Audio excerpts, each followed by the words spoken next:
Hi welcome back to my channel. ఈరోజు కథ ప్రేమ ఎంత మధురం 8వ భాగాన్ని వినేద్దాం. అలా కబుర్లు చెప్పుకుంటూ భోజనం ముగించారు. నేత్ర తినడం అయిపోయి వస్తున్నా కూడా కావాలని నిదానంగా తింటూ రామ్ కోసం ఎదురు చూస్తూ కూర్చుంది. అందరూ ఒక్కొక్కరుగా తినేసి వెళ్ళిపోయారు. పుష్ప తన తాతయ్య ప్లేటు తన ప్లేటు తీసి షింక్లో వేసింది. సుధారాణి తన ప్లేట్ తీసి షింక్లో వేసింది. నేత్ర మాత్రం రామ్ కోసం ఎదురు చూస్తూ కావాలని ఆలస్యం చేస్తూ కూర్చుంది. రామ్ తినడం అయిపోగానే నేత్ర కూడా రామ్తో పాటు పైకి లేచింది. ఏదో ఫోన్ రావడంతో రామ్ అలాగే చేయి కడుక్కునేసి వెళ్ళిపోయాడు. సుధారాణి షింక్ దగ్గర అంట్లు తోముతూ ఉంటే పుష్ప టేబుల్ మీద పాత్రలు అన్నీ సర్దుతుంది. తాతయ్య హాల్లోని సోఫాలో కూర్చున్నారు. చుట్టూ చూసింది. అందరూ ఎవరి పనుల్లో వాళ్ళు ఉండడం గమనించి రామ్ ప్లేట్ తన ప్లేటు రెండూ తీసుకుని వెళ్ళి షింక్లో వేసింది. అయ్యయ్యో అదేంటమ్మా, వాడి ప్లేట్ నువ్వు తీసావు, వాడు తీస్తాడులే, మా ఇంట్లో అలవాటే అంది సుధారాణి. లేదు ఆంటీ, తనే తీసేవాడు, కానీ ఇంతలో ఫోన్ ఏదో రావడంతో వెళ్ళిపోయాడు. మీరు పనిలో ఉన్నారు కదా, అందుకే తెచ్చేశాను, ఏం పర్లేదులేండి. సరే అవి ఇలా వేసి నువ్వు వెళ్ళి చెయ్యి కడుక్కో అంది సుధారాణి. నేను మీకు హెల్ప్ చేస్తాను ఆంటీ, మీరు తప్పుకోండి, నేను చేస్తాను అంది నేత్ర. అయ్యో వద్దమ్మా, ఇంటికి వచ్చిన అతిథుల చేత ఇలాంటి పనులు చేయించకూడదు, అది కూడా మొదటిసారి వచ్చారు మీరు. మేము అతిథులం ఎందుకు అవుతాం ఆంటీ, మీరే అన్నారుగా మనమంతా ఒక్కటే అన్నట్లు ఉండాలని. అన్నాననుకో, కానీ మొదటిసారి కదా మీరు రావడం, నెక్స్ట్ టైం నుంచి నీ ఇష్టం. అది కూడా కాకుండా మీకు పైన బోలెడంత పని ఉంది, ఈ కాసేపు రెస్ట్ తీసుకోండి, వెళ్ళండి ఇద్దరు అంటూ ఇద్దరిని అక్కడి నుండి హాల్లోకి పంపింది సుధారాణి. ఫోన్ మాట్లాడడం అయిపోయి టేబుల్ దగ్గరికి వచ్చిన రామ్ తల్లి వైపు చూసి, మామ్ ఇక్కడ నా ప్లేట్ ఉండాలి కదా, ఎవరు తీశారు? నేత్ర తీసిందిరా. నేత్రనా? తనెందుకు తీసింది? నేను వస్తాను కదా, లేదా నీకు చెప్పొచ్చు కదా. అదే చెప్పాను నాన్న, అందరం పనిలో ఉన్నామని తీసిందంట, చెప్పానులే. నేత్ర దగ్గరికి వెళ్ళిన రామ్ సారీ నేత్ర అన్నాడు. ఎందుకు అడిగింది నేత్ర. అదే నా ప్లేట్ తీయడం మర్చిపోయాను కదా. పర్లేదులే రామ్, ఇట్స్ ఓకే అంది. థ్యాంక్స్ అన్నాడు. సరే ఇంతకీ మీ లగేజ్ అంతా వచ్చినట్లేనా, చూసుకున్నారా బాగా? వచ్చేసాయి రామ్. వచ్చేసాయి ఇద్దరు అని తల ఊపారు. ఇంకేంటి సంగతులు, మొత్తానికి మీరు ఒకంటి వారు అయిపోయారు అన్నాడు వచ్చి పుష్ప పక్కన కూర్చుంటూ. ఒకంటి వాళ్ళం అవడం ఏంటి రామ్, ఇదేమన్నా మా సొంతమా? కాదనుకో, అన్నీ అనుకున్నట్లు జరిగి ఉంటే ఈ పాటికి అయ్యుండేది అన్నాడు పుష్ప వైపు చూస్తూ. అంటే నాకు అర్థం కాలేదు రామ్ అంది నేత్ర. రామ్ దేని గురించి అన్నాడో అర్థమైన పుష్ప రామ్ వైపు చూస్తూ ఓయ్ అంది. Hey sorry, I'm just kidding. కానీ నేనన్న దాంట్లో తప్పే ఉంది అన్నాడు మళ్ళీ పుష్పకి కోపం తెప్పించాలని. అరే మళ్ళీ అదే మాట అంది పుష్ప కాస్త నవ్వుతూ. నువ్వే చెప్పు నేత్ర, నేను చెప్పింది నిజమా కాదా? నిజమే అంటూ తలాడించింది బాధతో బరివెక్కిన గుండెతో. ఏంటే నిజం? నువ్వు కూడానా?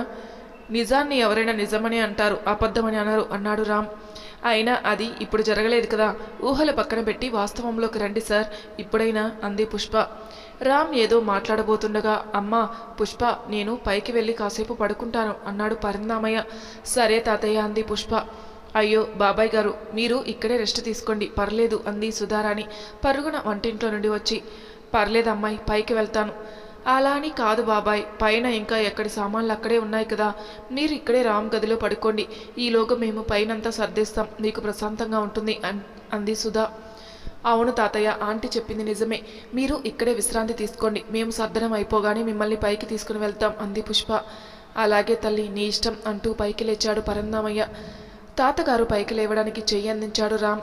నేరుగా తన గదిలోకి తీసుకెళ్లాడు. ఇక పైకి వెళ్దామా అంది సుధారాణి పనంతా ముగించుకొని వచ్చి.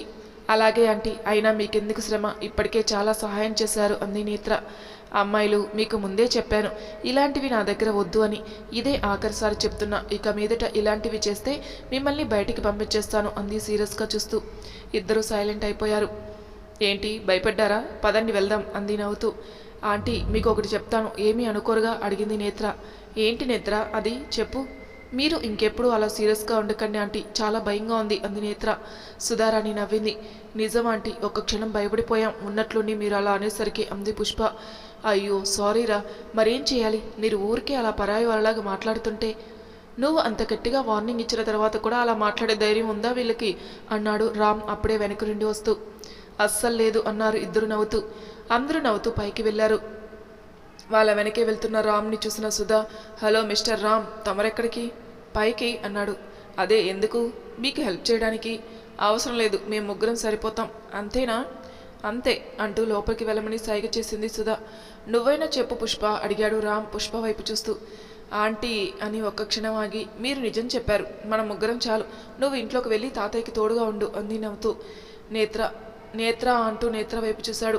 నేత్రకి రామ్ని పైకి పిలవాలని ఉన్నా పక్కన వాళ్ళు ఏమనుకుంటారో అనుకొని, ఆంటీ త్వరగా రండి, చాలా పనింది మనకు అంటూ పైకి వెళ్ళిపోయింది. పుష్ప సుధా ఇప్పుడు ఓకేనా, వెళ్ళు లోపలికి అంటూ చేయి చూపించి నవ్వుకున్నారు. రామ్ ఇంట్లోకి, పుష్ప సుధా పైకి వెళ్ళిపోయారు. అయ్యో పాపం ఆంటీ, రామ్ ఫీల్ అయినట్లున్నాడు. అదేం లేదులే అమ్మ, వాడు కూడా ఉదయం నుండి పనిచేసి అలసిపోయాడు, కాసేపు రెస్ట్ తీసుకుంటారని వద్దన్నాను. అవునా ఆంటీ, నిజమే, పాపం ఉదయం నుండి మా కోసం బాగా తిరిగాడు. పైకి వెళ్ళి లాక్ ఓపెన్ చేసి లోపలికి వెళ్ళారు. ఒక్కొక్కటిగా ఓపెన్ చేసి సర్దడం మొదలుపెట్టారు. సుధారాణి హాల్ సర్దుతూ ఉంటే నేత్ర పార్సల్స్ అన్నీ ఓపెన్ చేసి ఒక్కొక్కటిగా బయటకు తీస్తూ ఉంది. పుష్ప ముందుగా తాతయ్యకి సంబంధించిన గదిని శుభ్రం చేస్తుంది. ఆంటీ, మీరు మా గురించి చాలా శ్రమ తీసుకుంటున్నారు, చాలా గ్రేట్ ఆంటీ, మీరు వేరే ఎవరు ఇలా చేయరు. ఇందులో నా స్వార్థం కూడా ఉంది. స్వార్థమా మీకా? హా, నాకే. ఇంట్లో ఒక్కదాన్నే ఉండడం బోరుగా ఉంటుంది. మీకు తెలియంది ఏముంది, ఈ సిటీలో చుట్టూ ఇల్లున్నా మనుషులు మాత్రం దూరంగానే ఉంటారు. నాకేమో మనుషులతో కలుస్తూ ఉండడం అంటే ఇష్టం. అందుకే మీరు వస్తున్నారని రామ్ చెప్పగానే సంతోషం అనిపించింది. అందున ఆడపిల్లలంటే నాకు చాలా ఇష్టం. అయితే మీలాంటి వాళ్ళు దొరకడం మా అదృష్టం అంది నేత్ర. మీరు రామ్ చాలా మంచివారు అంది నేత్ర రామ్ని తలుచుకుని. అవును, అంకుల్ ఎప్పుడొస్తారా ఆంటీ అడిగింది పుష్ప. అంకుల్ని కూడా చూసేస్తే ఒక పని అయిపోతుంది. అంకుల్ కూడా మీలాగే ఉంటారా? ఆయన చాలా స్పోర్టివ్ అండ్ సో మచ్ ఎంకరేజివ్. ఆయనలో ఉండే మరో ముఖ్య లక్షణం ఏంటో తెలుసా? ఏంటంటే ఆయనకి అస్సలు కోపం రాదు. నా పెళ్ళైనప్పటి నుండి ఇప్పటి వరకు ఒక్క మాట కూడా అనలేదు నన్ను. కనీసం రామ్ని కూడా పుట్టినప్పటి నుండి ఇప్పటి వరకు అరవలేదు, కనీసం కోప్పడలేదు. అయితే అంకుల్ సో గ్రేట్ ఆంటీ అంది నేత్ర. రియల్ హీరో అన్నమాట అంది పుష్ప. అవునా ఆంటీ, మీకు ఇంత ఆస్తి ఉంది కదా, మరి ఒక్క పని మనిషి కూడా లేదే ఇంట్లో, ఎందుకని? నాకు నచ్చదు, పని వాళ్ళని పెట్టుకొని పని చేయించుకునే అంత పని ఏముంటుందమ్మా ఇంట్లో ఉండే ఆడవాళ్ళకి. మన పని మనం చేసుకుంటే అదో ఆనందం, పైగా ఒంటికి ఎక్సర్సైజ్ కూడాను. అందుకే నేను వద్దు అన్నాను. నాకు ఇలా ఉంటేనే ఆనందం. ఒకవేళ నాకు బాగోలేకపోయినా చేయలేకపోయినా నా భర్త నా కొడుకు చూసుకుంటారు, బాగా సహాయం చేస్తారు ఇంట్లో. అలా ఉన్నప్పుడు ఇంకా పని వాళ్ళతో పని ఏముంటుంది? పైగా ఇలా ఇంట్లో అందరూ అన్ని పనులు కలిసి చేసుకుంటే ఒకరి కష్టాలు ఒకరికి తెలుస్తాయి, వాళ్ళ మధ్య బంధాలు బలపడతాయని నా నమ్మకం. మీ ఆలోచన ఆచరణ చాలా బాగున్నాయి ఆంటీ. మొత్తానికి మీదొక పర్ఫెక్ట్ ఫ్యామిలీ. అలా మాట్లాడుకుంటూ సాయంత్రం అయిపోయింది. పుష్ప ఫోన్లో టైం చూసి, అయ్యో అప్పుడే 5 అయిపోయిందా? మాటల్లో పడి తెలియనే లేదు. తాతయ్యకి మందులు ఇవ్వాలి అని హడావిడిగా లేవబోయింది. మన పని కూడా అయిపోవచ్చింది పుష్ప, ఆల్మోస్ట్ అంతా సర్దేశం. ఇక ఆ వంటగది అయిపోతే అంతా అయిపోయినట్లే అంది సుధారాణి. అది మీరిద్దరు చూసుకోండి, నాకు ఆ సెక్షన్తో సంబంధం లేదు కదా. నేను వెళ్ళి తాతయ్యకి మందులిచ్చి తాగడానికి ఏమైనా కావాలేమో చూస్తాను అంది నేత్ర. పనిలో పనిగా రామ్తో కాసేపు గడపవచ్చని ఉద్దేశంతో. ఆ పని చేయి నేత్ర అంటూ పక్కనే ఉన్న ట్యాబ్లెట్స్ తీసి నేత్రకిచ్చింది పుష్ప. పుష్ప చేతిలో ట్యాబ్లెట్స్ తీసుకుని పరుగున కిందకి వెళ్ళబోయింది నేత్ర. అమ్మా నేత్ర, అలాగే రామ్ కూడా కాస్త కాఫీ పెట్టివ్వు. అదైనా పెట్టడం వచ్చా రాదా? అది మాత్రమే వచ్చా ఆంటీ, ఎందుకంటే దానికి కాఫీ అంటే బాగా ఇష్టం, అందుకే నేర్చుకుంది అంది పుష్ప. పోనీలే, రేపు వచ్చినోడికి కాఫీ అయినా ఇస్తావు నవ్వుతూ కిందికి దిగింది నేత్ర. ఇంట్లోకి వెళ్ళగానే సోఫాలో పడుకుని ఉన్న రామ్ను కనిపించాడు. మెల్లగా రామ్ని సమీపించింది. రామ్ తలవైపు ఉన్న కుర్చీలో కూర్చుంది. రామ్నే చూస్తూ ఉండిపోయింది. అసలు ఏమైంది నాకు? నేనేం చేస్తున్నాను? ఎందుకు ఇతని పట్ల అంత అభిమానం? అసలు నాకు ఏమవుతాడని? ఇతనిలో ఏదో ఆకర్షణ ఉంది, లేకపోతే ఆల్రెడీ పుష్పని ప్రేమించాడని తెలిసి కూడా ఇంకా నా మనసు అతన్ని కోరుకుంటుంది ఎందుకు? ఇప్పటికీ రామ్ తననే కావాలనుకుంటున్నాడని అర్థమవుతున్నా నా మనసు చలించడం లేదు ఎందుకు? ఆ ఆలోచన రాగానే, అవును కదా, రామ్ ఇంకా పుష్పని నిజంగానే ప్రేమిస్తున్నాడా లేక ఆట పట్టిస్తున్నాడా? ఒకవేళ నిజమే అయితే మరి నేను అన్న ఆలోచన రాగానే నేత్ర కళ్ళు చెమ్మగిల్లాయి. వెంటనే ఇక్కడి నుండి వెళ్ళిపోవాలి అనుకుంటూ కళ్ళు తుడుచుకొని పైకి లేచింది. కుర్చీ అలికిడికి రామ్కి మెలకువ వచ్చింది. టక్కున కళ్ళు తెరిచి ఎదురుగా నించుని ఉన్న నేత్రని చూశాడు. నేత్ర, నువ్వేంటిక్కడ? తాతయ్యకి మందులు ఇవ్వడానికి వచ్చాను అంటూ గదివైపు నడిచింది. 4 అడుగులు ముందుకు వేసి వెనక్కి తిరిగి రామ్ అని పిలిచింది. హా, ఏంటి నేత్ర? ఏదో మాట్లాడబోయి ఆగింది. ఒక క్షణం మౌనం తర్వాత, ఏం లేదు, తాతయ్యకి కాఫీ ఇస్తున్నాను, అలాగే నీకు కూడా ఇవ్వమంది ఆంటీ. ఒక్క నిమిషం వెయిట్ చేయి, తాతయ్యకి మందులు ఇచ్చేసి వస్తాను అంది. రామ్ నవ్వాడు. గదిలోకి వెళ్ళిన నేత్ర తాతయ్యని లేపి టాబ్లెట్ ఇచ్చింది. కాఫీ తెస్తానని చెప్పి బయటికి వెళ్ళింది. నేరుగా వంటగదిలోకి వెళ్ళింది. వెనకే రామ్ కూడా వెళ్ళాడు. రామ్ కాఫీ పొడి ఎక్కడ ఉంది, పాలు ఎక్కడ ఉన్నాయి, చక్కెర ఎక్కడ ఉంది అంటూ ఒక్కొక్కటిగా అడుగుతూ ఉంటే రామ్ తీసిస్తూ ఉన్నాడు. నేత్ర, నువ్వు తప్పుకో, కాఫీ నేను పెడతాను అన్నాడు రామ్. అయ్యో పర్లేదు రామ్, నేను పెడతానులే. తప్పుకోమన్నానా అంటూ సీరియస్ కారణంతో పక్కకి తప్పుకుంది నేత్ర. కాసేపటికి నేత్ర వైపు చూసి నవ్వుతూ, ఇలా చెప్తే కానీ మీకు అర్థం కాదు కదా అన్నాడు. రామ్ సడన్గా అలా అనడంతో షాక్ అయిన నేత్ర తర్వాత రామ్ నవ్వడంతో కూల్ అయింది. ఏంటి ఆంటీ ట్రిక్ నువ్వు యూజ్ చేసావా? అవును అన్నట్లు నవ్వాడు. కాఫీ నేను పెడతాను కానీ నువ్వు పక్కకి రా. సరే అయితే, మీ ఇల్లు మీ ఇష్టం, ప్రొసీడ్ అంటూ పక్కకి తప్పుకుంది. ఫ్రిడ్జ్లో నుండి పాల ప్యాకెట్ తీసి కట్ చేసి గిన్నెలో పోసి పొయ్యి మీద పెట్టాడు. రామ్ కాఫీ పెడుతుంటే నేత్ర హాల్లోకి వెళ్ళిపోయింది. నేత్ర పిలిచాడు రామ్. ఆగి వెనక్కి తిరిగింది. ఒక్క నిమిషం దగ్గరికి వచ్చి నించుంది. ఏంటి రామ్, ఇది అన్యాయం అన్నాడు. ఏది? నేను ఇక్కడ నీ పని షేర్ చేసుకుంటుంటే నువ్వేమో అలా వదిలేసి వెళ్ళిపోతున్నావు. మరేం చేయమంటావు? నువ్వేగా చేస్తానన్నావు. అన్నాను కానీ దానికి అర్థం నువ్వు తప్పుకోమని కాదుగా. పాలు కాగే వరకు నాకు కాస్త కంపెనీ ఇవ్వచ్చుదా? ఓ అదా, సరే అంటూ పక్కనే ఉన్న చైర్ లాక్కుని కూర్చుంది. ఇప్పుడు చెప్పురా, నీ ఫ్రెండ్ వచ్చినప్పటి నుండి నువ్వు నాతో సరిగ్గా మాట్లాడలేదు. ఎందుకు? ఏమైంది? అదేం లేదే, నేను బాగానే మాట్లాడుతున్నానే. కాదు, చాలా తగ్గించేశావు. ఎందుకు? అదేం లేదు రామ్, నువ్వే చూస్తున్నావుగా తను వచ్చినప్పటి నుండి ఎంత పని ఉందో. ఈ సర్దే పని అయిపోయేంత వరకు కాస్త కష్టమే అంది. నిజంగా అంతేనా? మరి ఇంకేముంది నీకు తెలియకుండా? అయితే సరే, ఇంకేంటి మరి సంగతులు? నువ్వే చెప్పాలి నీ లవ్ స్టోరీ. అబ్బో అదో పెద్ద కథ, ఇప్పుడు కాదు ఇంకో రోజు తీరిగ్గా చెప్తాను. అది నీ స్టోరీ కదా, నువ్వు చిన్నదిగా కావాలంటే చిన్నదిగా చెప్పొచ్చు, పెద్దదిగా కావాలంటే పెద్దదిగా చెప్పొచ్చు అంది. నా డైలాగ్ నాగే కొడుతున్నావా? నవ్వారు ఇద్దరు. నేను పుష్పని మొదటిసారిగా కాలేజీ బస్సులో చూశాను. నేను మా ఇంటి దగ్గర ఉండే స్టాప్లో ఎక్కేవాడిని. తనేమో ఇప్పుడు మీరుండే హాస్టల్కి కొంచెం అవతల ఒక రూమ్ తీసుకుని ఉండేది కొంతమంది ఫ్రెండ్స్తో. తనేమో నా తర్వాత స్టాప్లో బస్సు ఎక్కేది. మొదటిసారి అలానే తనని చూశాను. ఆ రోజు తను వేసుకున్న డ్రెస్ కూడా నాకు ఇంకా బాగా గుర్తుంది. White colour dress with green border, full hand stop. తను అలా బస్సు ఎక్కుతుంటే సడన్గా తన బుక్ ఒకటి స్లిప్ అయి కింద పడిపోయింది. అది గమనించిన డ్రైవర్ సడన్గా బస్సు ఆపాడు. అప్పుడు చూశాను తనని. అంత సడన్ బ్రేక్ వేయడంతో ఏమైందో అని అటువైపు చూశాను. అంతే, పడిపోయాను. ఎక్కడ? లవ్ ఎట్ ఫస్ట్ సైట్ అంటారు కదా, అదంటే ఏంటో అప్పుడే తెలిసింది. ఓ పడిపోవడమా? నవ్వాడు రామ్. ఆ క్షణం తనని అలానే చూస్తూ ఉండిపోయాను. అంతే, అది మొదలు ప్రతిరోజు తన కోసం బస్సులో ఎదురు చూడడం, కాలేజీలో తన గురించి ఎంక్వైరీలు అన్నీ మొదలయ్యాయి. మొత్తానికి తన బ్రాంచ్ కనుక్కున్నాను.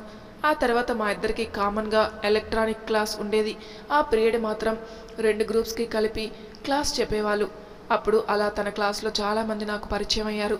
అలా రోజు తనని చూస్తూ గడిపేశాను 2 సంవత్సరాలు. అలా రామ్ ఫీల్ అయ్యి చెప్తుంటే నేత్ర వింటూ ఉంది. 2 సంవత్సరాలు చూస్తూ గడిపేశావా అని అడిగింది. ఆ తర్వాత రోజు తనని ఫాలో అవ్వడం, తనకి నా ప్రేమ విషయం చెప్పడానికి ప్రయత్నాలు చేయడం మొదలుపెట్టాను. అలా ఉండగా పుష్పకి నేను తన వెంటబడుతున్నానని తెలిసింది. అప్పటి నుండి నేను ఎక్కడ కనపడ్డా నన్ను తప్పించుకొని తిరిగేది. ఒంటరిగా ఉన్న సమయంలో మాట్లాడాలని వెళ్తే కావాలని ఫ్రెండ్స్ మధ్యలోకి వెళ్ళిపోయేది. నన్ను పట్టించుకునేది కూడా కాదు. నాకు చాలా బాధ కలిగింది. కానీ ఎందుకో తనంటే ఇష్టం మాత్రం తగ్గలేదు. ఫైనల్ ఇయర్లో ఇక ధైర్యం చేసి చెప్పకపోతే ఇక ఎప్పటికీ చెప్పలేనేమో అనుకొని ఎలాగైనా తనని కలవాలని నిర్ణయించుకున్నాను. అలానే ఒకరోజు ఉదయమే కాలేజీకి వెళ్ళాను. తను ఎప్పుడెప్పుడు వస్తుందా అని ఎదురు చూశాను. తను రాగానే వెంటనే తన దగ్గరికి పరుగు తీశాను. తను నా నుండి తప్పించుకోవడానికి ప్రయత్నించింది, కానీ తను అలా వెళ్ళలేకపోయింది. ఎందుకు వెళ్ళలేకపోయింది? ఎందుకంటే తను వెళ్ళకముందే నేను నా మనసులో మాట తనతో చెప్పాను కాబట్టి. అప్పుడు పుష్ప ఏం చేస్తుంది? ఏం చేయలేక అలానే ఉండిపోయింది. సమాధానం ఏం చెప్పింది? ఏం చెప్పలేదు. మరి నేనే అక్కడి నుండి వెళ్ళిపోయాను. ఎందుకు? తను ఎక్కడ ఇష్టం లేదని చెప్తుందో అని ఆ మాట వినలేక వెళ్ళిపోయాను. ఆ తర్వాత కూడా తనలో ఏ మార్పు లేదు, నాలోనూ అంతే. మా చదువులు అయిపోయాయి. ఆ తర్వాత తనని గుర్తు చేసుకుని చాలా రోజులు బాధపడ్డాను. మా మామ్కి కూడా తెలియదు ఈ విషయం. దానిలో నుండి బయటపడడానికి చాలా కాలం పట్టింది. మళ్ళీ ఇక కలవనేమో అనుకున్న పుష్పని ఇలా కలుస్తానని కలలో కూడా అనుకోలేదు. నీకు ఇంకో విషయం చెప్పాలి నేత్ర. ఏంటది? ఏమీ అనుకోకూడదు. అనుకునేదైతే ఎందుకు చెప్పడం? అయినా చెప్పాలి. అయితే చెప్పు. ఆంటీ, రామ్ ఎప్పుడు ఇలానే ఉంటాడా చలాకీగా అని అడిగింది పుష్ప. లేదు పుష్ప, చిన్నప్పుడు చాలా కామ్గా ఉండేవాడు. అన్నిటికీ ఏడ్చేవాడు.